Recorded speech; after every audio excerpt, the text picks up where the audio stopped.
हालत तो यहाँ का बहुत खराब है। नरेंद्र मोदी को दे करके वोट दे रहे हैं लोग, नरेंद्र मोदी को दिया जा रहा है, लेकिन सांसद विधायक यहाँ बहुत भ्रष्टाचार में है।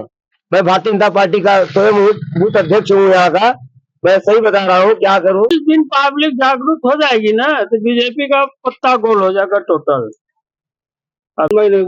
ये हुआ मोदी का कार्यकाल, भ्रष्टाचार तो 100% है। युवाओं रोजगार 1 लाख रुपया दो और रोजगार लो।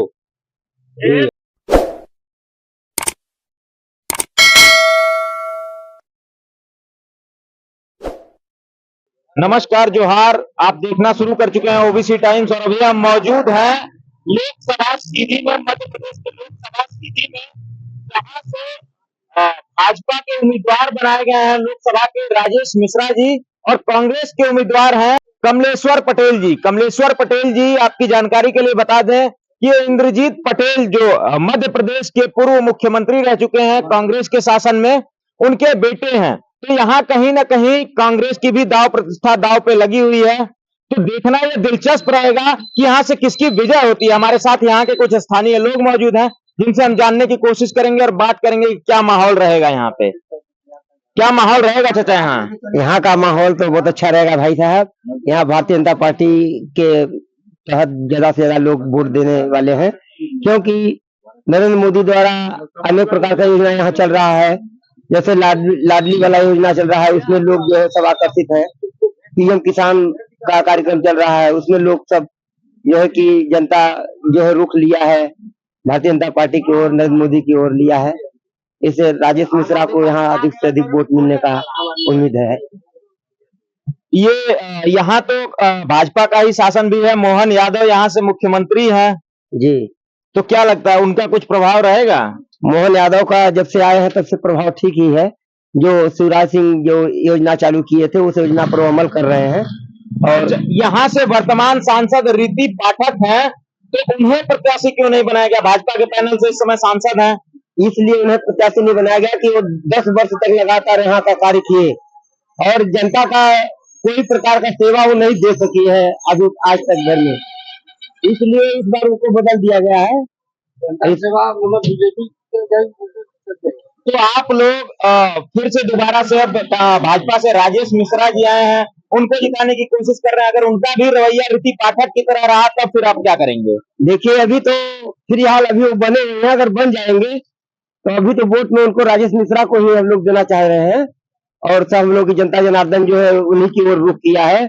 अब बन जाने के बाद वो क्या करते हैं इसका तो पता बाद में। नरेंद्र मोदी जी के प्रधानमंत्री पद पर रहते हुए 10 साल पूरे हो चुके हैं, उनका 10 साल का कार्यकाल कैसा रहा? कौन कौन से कार्य उन्होंने युवाओं के लिए किए, मजदूरों के लिए किए, यहाँ की जनता के लिए किए?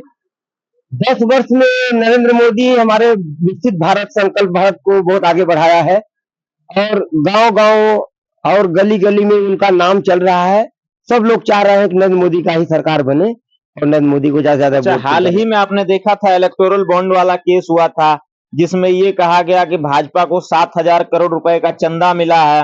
एसबीआई ने जो इलेक्टोरल बॉन्ड की लिस्ट जारी की थी, सूची जारी की थी, उसमें दिखाया गया है। और उसमें सबसे बड़ी बात यह है कि उसमें एक पाकिस्तानी कंपनी से भी बीजेपी को फंड आया है।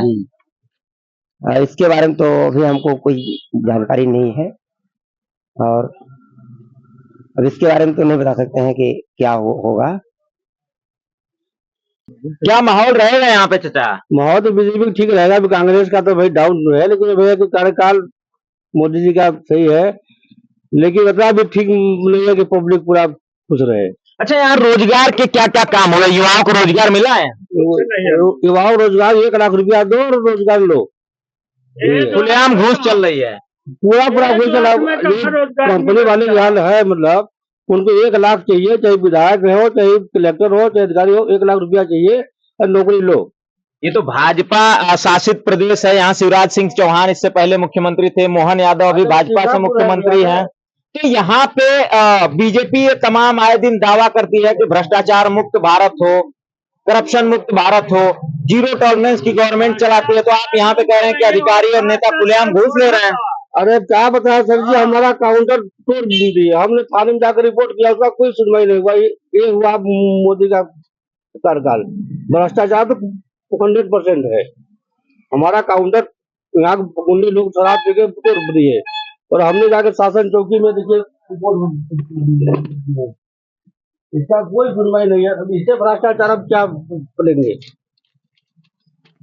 ये देखिए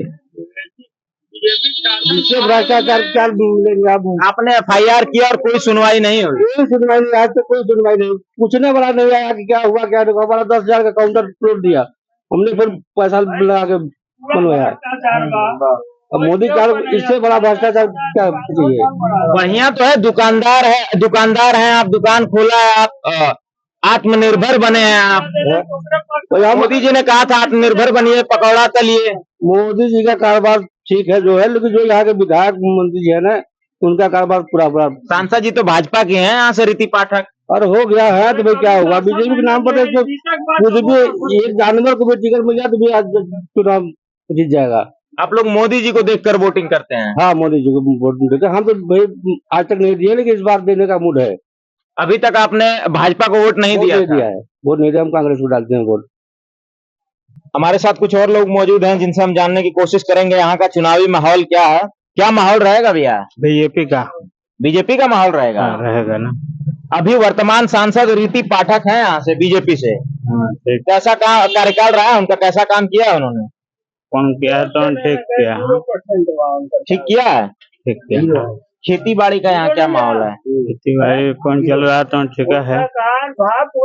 क्या माहौल रहेगा चाचा यहाँ से? माहौल तो देखिए अब क्या बताएं, बीजेपी के अलावा दूसरा जीतेगा नहीं, लेकिन माहौल गड़बड़ है। किसका माहौल गड़बड़ है? बीजेपी का भी गड़बड़ है। बीजेपी का गड़बड़ है? अरे नरेंद्र मोदी जी का डंका बज रहा है, विदेश देख रहे हैं, भारत की चर्चा विदेशों में नरेंद्र मोदी जी की वजह से हो रही है, आप कह रहे हैं माहौल गड़बड़ है। जिस दिन पब्लिक जागरूक हो जाएगी ना, तो बीजेपी का पत्ता गोल हो जाएगा टोटल। अभी मान के चलिए जितना बीजेपी में घोटाला है, जितना घुसखोरी है, डकैती, चोरी, सब बीजेपी के ही शासन काल में चल रहा है। कोई किसी का नहीं सुनता है आज के डेट में। आप कह रहे हैं बीजेपी में घोटाला है, ये तमाम चीजें हैं, भ्रष्टाचार है, लेकिन यहाँ से सांसद तो बीजेपी की ही बन रही हैं। अरे हो गया भाई, नसीब है उनका, जीत रही है तो भाई वही बता रहे हैं ना, जिस दिन लोग जागरूक हो जाएंगे ना, उस दिन पता चलेगा। अच्छा, यहाँ की जनता इस बार, सीधी की जनता जो है, किन मुद्दों पे वोट करने जा रही है? अरे मुद्दा तो भाई है भाई, बीजेपी के अलावा दूसरा शासन काल में कोई ऐसा नेता भी नहीं है कि दो देश चला सके। अरे आपके यहाँ से कांग्रेस के सोमेश्वर पटेल जी लड़ रहे हैं चुनाव, कमलेश्वर पटेल जी आपके यहाँ से लड़ रहे हैं, इंद्रजीत पटेल के बेटे हैं। इंद्रजीत पटेल जी मुख्यमंत्री रहे हैं आपके प्रदेश के कांग्रेस के शासन में। क्या लगता है उनके पक्ष में यहाँ की जनता मतदान नहीं करेगी? करेगी काहे, बिल्कुल। कांग्रेस बीजेपी के अलावा दूसरा मतदान बहुत कम होता है। देखिए बीजेपी और कांग्रेस, समझ गए ना। कहीं ऐसा तो नहीं आप कह रहे हैं कि बीजेपी ईवीएम का घोटाला वगैरह करती है? हाँ तो ये है उसका पूरा, कोई किसी का नहीं सुनता है बीजेपी के शासन काल में। अच्छा, युवाओं के लिए क्या व्यवस्था है यहाँ पे, रोजगार वगैरह? युवा लोग पढ़ लिख के साथ घूम रहे हैं, मतलब इधर से उधर, उन लोगों का कोई व्यवस्था नहीं। जितनी कंपनियां आ रही हैं सब बाहर के लोग आ रहे हैं वहाँ, यहाँ कोई किसी को नहीं पूछ रहा है। लेबर चाहे पतलों पढ़े हो, MSc BSc करे हो, जाओ लेबर का काम करो।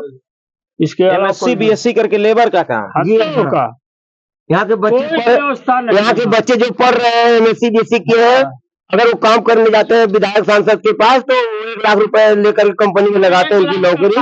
प्राइवेट कंपनी में लगाने के लिए 1 लाख रुपए ले रहे हैं। लेबर वाला काम में 1 लाख रुपए लग रहा है। अब आप हालत तो यहाँ की खराब है। नरेंद्र मोदी को दे करके वोट दे रहे हैं लोग, नरेंद्र मोदी को दिया जा रहा है, लेकिन सांसद विधायक यहाँ बहुत भ्रष्टाचार में है। मैं भारतीय जनता पार्टी का स्वयं बूथ अध्यक्ष हूँ यहाँ का, मैं सही बता रहा हूँ। क्या करूँ, पार्टी नरेंद्र मोदी को दे करके सब लोग वोटिंग कर रहे हैं। 10-20 लाख 25 लाख लोग पैसे लगा कर लड़कों को पढ़ा रहे हैं, पढ़ा के कंप्लीट किए हैं, लेकिन उनकी कोई व्यवस्था नहीं।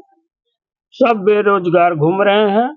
लेकिन भारतीय जनता पार्टी दावा करती है, अपने घोषणा पत्र में इसने एक मुद्दा शामिल किया था कि जब हमारी सरकार बनेगी तो हर साल 2 करोड़ युवाओं को रोजगार दिया जाएगा। इतना दिया बीजेपी वाले, कई करोड़ लोगों को दिया मतलब नौकरी, आप भी बताइए। आप अरे 10 साल हो गया, उसके हिसाब से कम 20 करोड़ रोजगार मिलना नहीं चाहिए। दिया, कुछ नहीं। कोई हमारे गांव का एक लड़का कोई लगा हो सरकारी नौकरी में तो आप बताइए, मैं दावा करता हूँ, लिख कर देता हूँ कि कोई नौकरी लगा हो। अरे मैं भी पढ़ाया हूँ लड़का, मतलब MBA PhD से मतलब सब, लेकिन आज तक कोई उनका सुनवाई नहीं है। PMT किया है, 18 साल से MSc किया है, PhD किया है। जो बच्चे लोग पढ़ाते हैं अतिथि शिक्षक, उनका समय खराब हो जा रहा है। उनको बस मतलब लालच देके छुट्टियां मनाने वाला काम कर रही है आज में नया मतलब भर्ती गेस्ट टीचर्स जो आए हुए हैं स्कूलों में, वो केवल मतलब यूं ही पढ़ा रहे हैं, बच्चे स्कूल में इंटरेस्ट नहीं ले रहे हैं। नहीं बच्चे इंटरेस्ट नहीं है। अतिथि शिक्षकों की भरोसे सारे स्कूल है, सारे स्कूल। परमानेंट टीचर्स एक भी नहीं है। एक भी अभी जाकर मुकरर देखिए थे क्या हाल है स्कूल की, सारी व्यवस्था खराब है, एकदम खत्म मार्केट स्कूल का, विद्यालय का। बच्चे लोग पढ़ा क्या कह रहे हैं? अतिथि वाले, बताइए अतिथि वाले इतना दिन पढ़ा रहे हैं, हम नया लोगों को इन लोगों को निकाल नया भर्ती कर दे रहे हैं। अरे उन्हीं में से इंटरव्यू लीजिए ना भाई, जो पास होता है मास्टरी में उनको रखिए, जो पास नहीं होता है उसके जगह पर दूसरा भर्ती कीजिए। लेकिन जो योग्य है अतिथि वाले उनको तो भर्ती कीजिए, सरकारी लीजिए। काहे बाहर के लोग, जितने मास्टर आ रहे हैं सब बाहर के लोग, भाई पैसे वाले हैं, 10-20 लाख रुपए देते हैं, उनका नौकरी लग जाता है। पढ़े लिखे लोग नहीं है। यहाँ का पढ़े जाके देखिए, हम लोग भी पढ़े हैं। एक मास्टर आए थे वहाँ, हिंदी के अलावा कोई नहीं पढ़ा पाते थे, कोई कोर्स दूसरा, न भूगोल न विज्ञान, हिंदी के अलावा कोई विषय नहीं पढ़ाते थे। शिक्षा व्यवस्था का खस्ता हाल है यहाँ, पूरा खत्म बाजार भाई। ये हमारे साथ मध्य प्रदेश के सीधी लोकसभा की कुछ जनता थी जिन्होंने अपने अपने सुझाव रखे, अपनी अपनी बात को रखा। और आप भी लगातार जुड़े रहिए हमारे साथ, ताकि हम यूं ही आपको जमीनी हकीकत दिखाते रहें, लोकसभा सर्वे दिखाते रहें। आप लोग अपना सुझाव कमेंट के माध्यम से दीजिए, चैनल को सब्सक्राइब कीजिए, वीडियो को लाइक कीजिए और ज्यादा से ज्यादा शेयर कीजिए।